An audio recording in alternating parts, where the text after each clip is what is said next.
And so I think we've got the senator on the line with us. Senator, are you there? I am, Alex. Thanks for having me. Well, it's good to have you here. Wow, so much going on. Where should we start, with Obamacare? Yeah, I mean, it really disturbs me that for 6 years we've been running to repeal Obamacare. The American public elected the House Majority Republican in 2010, the Republican Senate 2014, and then the White House in 2016. They elected us to repeal it, and now what the House leadership is putting forward is simply Obamacare light. Now, I saw, obviously, quotes of you this morning on Fox, and I agreed with it. I'd like to have something, really good, so perhaps you can propose that. I know you have had some proposals, but overall, just to be able to get rid of the forced mandate, the $5,000 fines, that would be a good thing. But let's walk through this. Well, what we can do is, about a year ago, we tried to get rid of as much of it as we could. So we had a vote a little bit over a year ago, and every Republican in the House and every Republican in the Senate, except for one, voted to repeal the whole thing. And I think that's where we ought to start, is there. Instead, people are saying, oh, we should replace it with some government programs. We should replace it with Obamacare light. And there's agreement on repeal, but we're really just not agreed on the replacement. I have a free market replacement bill, which sort of gives people more choices, but the House leadership has put forward Obamacare subsidies, and they call them refundable tax credits. They put forward Obamacare taxes. In fact, for the next year, they leave all of the Obamacare taxes in place. Wow. And they leave the Cadillac tax, the tax on really good insurance, stays in place forever. And here's the other interesting thing, and not many people know this. There is an individual mandate in their bill.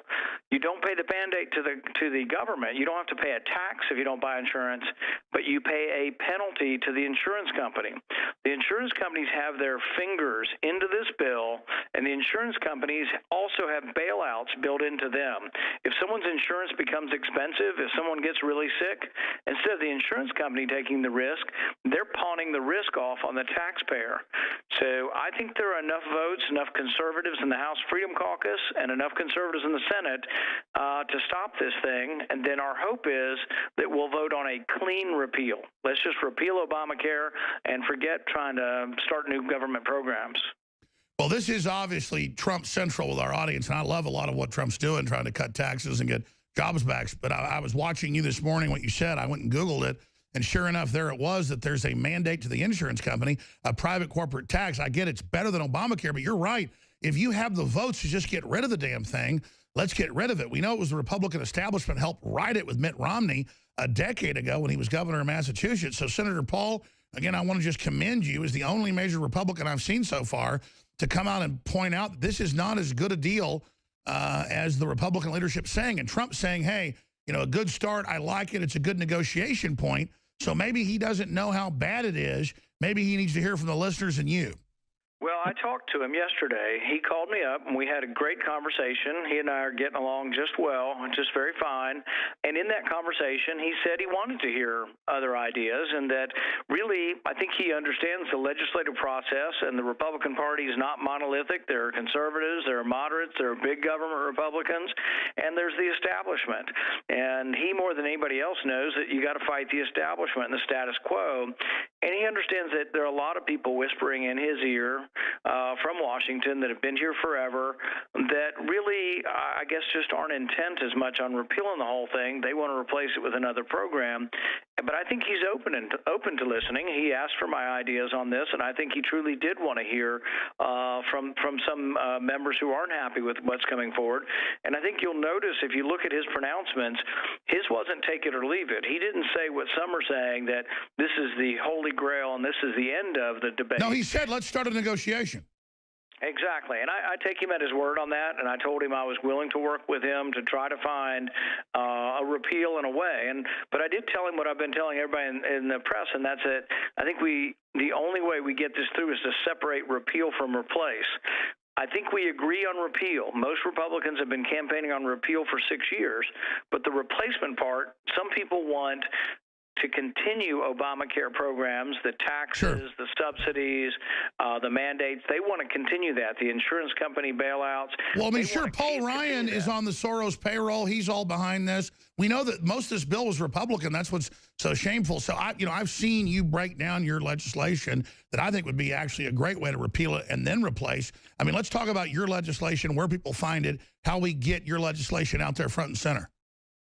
My replacement bill, we have two different bills. One is the complete repeal from a year ago, and we're going to introduce that this afternoon with Congressman Jim Jordan.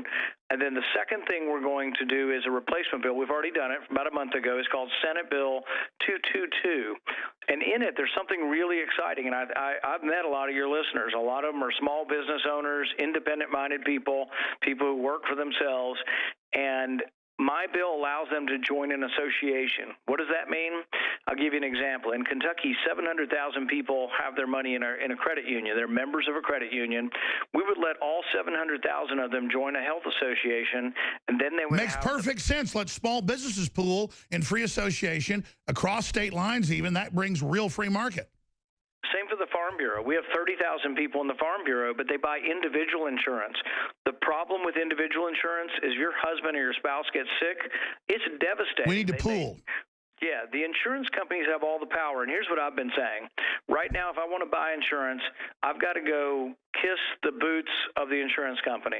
What I want to do is change it. I want so many people in association that when I go to buy insurance, the insurance company executive comes and bows down and says, "Sir, what can I do to provide you with a good product? Because you have the power." So I'm trying to transfer the power from the man, which is the insurance companies, to the people, which is the consumer and the average ordinary American that needs to buy insurance. We can do it through an association. If you're in a large association, you have the power to demand a good price. You have the power to demand they can't drop you when you get sick, but you do it all through the market, by the leverage of the marketplace. Just like your dad always said, common sense Americana. Well, then the minutes we have left with Senator Rand Paul, what's the best place, your Senate.gov site or randpaul.com? I think randpaul.com is the easiest one to go to, and they can look at our bill. We've got it online. We haven't been trying to hide ours. Ours has been out for a month. And later on today, we'll have up the complete repeal. So we're going to have two bills, complete repeal and replace, but as separate bills.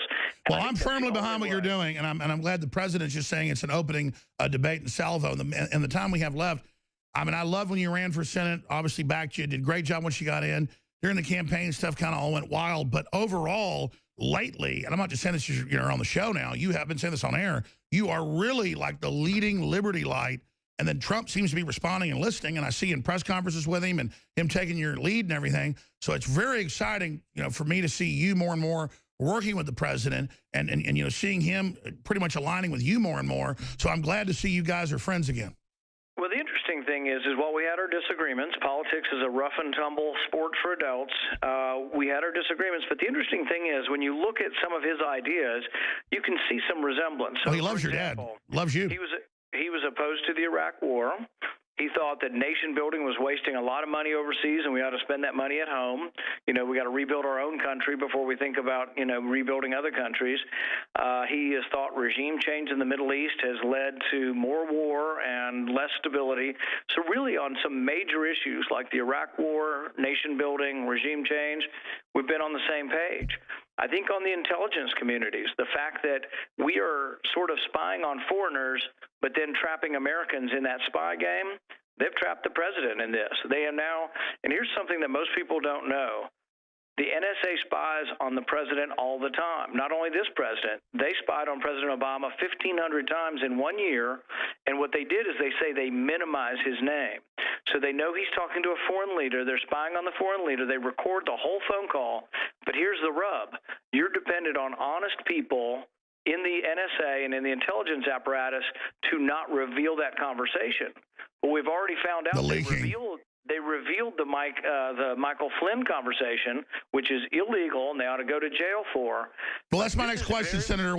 Since you're bringing this up, we've got a former Attorney General, a Bush thing. Of course, they taped him. We have the Intelligence Committee head in the House saying, "Oh yeah, we looked at it. There's no traitorous stuff." They did talk to him to line up phone conversations. So they try to say, "Oh, we're spying." Now they say they never did it. It looks like Obama and them are in big trouble now. And now we have this new Vault 7 total dossier of how they can remote control planes, cars, take over any device, power plants, spying on us via iPhones. Can you speak to that? I mean, I know you're in high-level intelligence committees, but can you speak to that, Senator Rand Paul?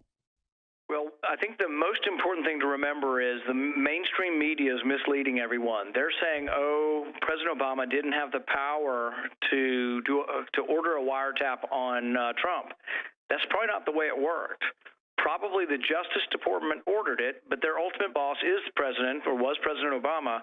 But also they probably didn't order the tap on Trump. They probably ordered the tap on a foreigner who might have been making phone calls. So if they tap a foreign ambassador, that ambassador calls, and the ambassadors actually call and talk to both campaigns, and the ambassadors talk to all the senators. Sure, so they're playing a semantical game.